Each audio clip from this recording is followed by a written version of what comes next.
बिस्मिल्लाहिर्रहमानिर्रहीम। नाज़रीन, क़ुरान और अहादीस के अंदर उलमाए किराम के बकसरत फ़ज़ाइल बयान किए गए। अल्लाह रब्बुल इज़्ज़त ने कुरान मजीद फ़ुरक़ान हमीद के अंदर इरशाद फरमाया, इन्नमा यख्शल्लाह मिन इबादिहिल उलमा, कि अल्लाह के बंदों में से सिर्फ़ उलमा ही अल्लाह से डरते हैं।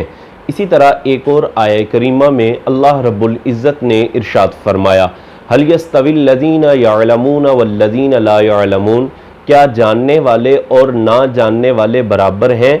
यानी जानने वाले और ना जानने वाले बराबर नहीं हैं। उलमा की फजीलत है। इसी तरह अहादीस मुबारका के अंदर भी उलमा के बकसरत फ़ज़ाइल बयान किए गए। बुखारी और मुस्लिम के अंदर नबी करीम सल्लल्लाहु अलैहि वसल्लम का फरमान, हुज़ूर अलैहिस्सलातु वस्सलाम ने इरशाद फरमाया, मन युरिदिल्लाहु बि खैरन युफ़क़्क़िहु फ़िद्दीन, कि अल्लाह रब्बुल इज़्ज़त जिससे भलाई का इरादा फरमाता है उसे दीन का फ़क़ीह यानी आलिम बना देता है। एक और रिवायत कि नबी करीम सल्लल्लाहु अलैहि वसल्लम ने इरशाद फरमाया, फ़क़ीहुन वाहिदुन अशद्दु अला शैतान मिन अल्फ़ आबिदीन, कि एक आलिम दीन शैतान पर 70,000 इबादत करने वालों से ज़्यादा भारी होता है।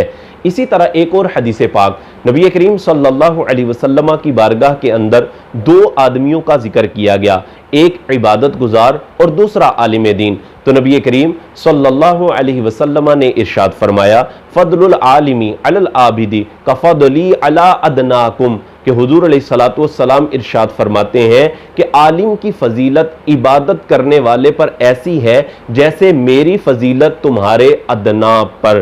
तो देखें नाज़रीन, कितनी ज़्यादा फजीलतें उलमाए किराम की बयान की गई। इसी तरह उलमाए किराम की इज़्ज़त के हवाले से नबी करीम सल्लल्लाहु अलैहि वसल्लम की हदीस, जिसको हज़रत जाबिर बिन अब्दुल्लाह रदियल्लाहु ताला अन्हु ने रिवायत किया कि हुज़ूर अलैहिस्सलातु वस्सलाम ने इरशाद फरमाया, अक्रिमुल उलमा, फरमाया उलमा की इज़्ज़त करो, फ़इन्नहुम वरासतुल अंबिया, इसलिए कि ये अंबिया किराम अलैहिमुस्सलाम के वारिस हैं। फरमाया फ़मन अक्रमहुम, जिसने उलमा की इज़्ज़त की, फ़क़द अक्रमल्लाह व रसूला, उसने अल्लाह और उसके रसूल की इज़्ज़त की।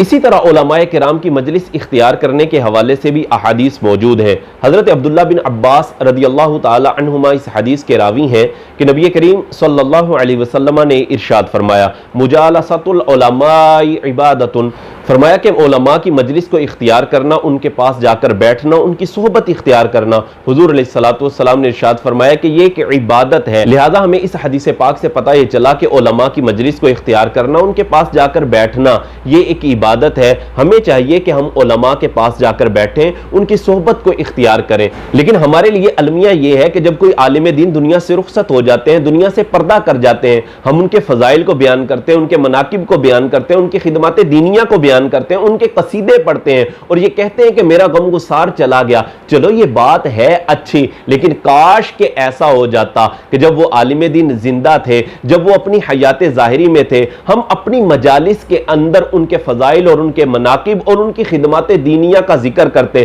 ताकि लोगों को तरगीब मिलती, ताकि लोगों को शौक मिलता कि लोग उनकी मजलिस को इख्तियार करते, लोग उनके पास जाकर बैठते, ताकि लोगों को अकायद के हवाले से और मसाइल शरइया के हवाले से सही रहनुमाई मिलती। काश कि ऐसा हो जाए कि हम किसी आलिम दीन को उनकी हयात ज़ाहिरी में ही मान लें और उनकी फजीलत को बयान करने वाले बन जाएं। अगर ऐसा हो जाएगा तो इससे बेशुमार हमें फ़वाइद हासिल हो जाएंगे। अल्लाह रब्बुल इज़्ज़त हमें अमल की तौफीक अता फरमाए।